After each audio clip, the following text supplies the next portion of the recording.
மேலே ஒரு பொலிரோ போட்டிருக்கோம் பாருங்க, ஜிஎல்எக்ஸ் 2002 மாடலுங்க, செகண்ட் ஓனர். எஃப்சி இன்சூரன்ஸ் எடுக்கணுங்கண்ணா. இப்போ தான் முடிஞ்சிருக்கு 17ல்.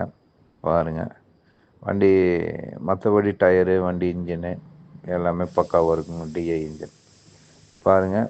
வண்டி ரேட் பார்த்தீங்கன்னா 268 250க்கு சொல்லியிருக்காங்க, பேசிக்கலாம், ஐடியா. மேலே ஒரு பொலிரோ போட்டிருக்கோம் பாருங்க, ஜிஎல்எக்ஸ் 2002 மாடலுங்க, செகண்ட் ஓனர். FC insurance எடுக்கணுங்கண்ணா.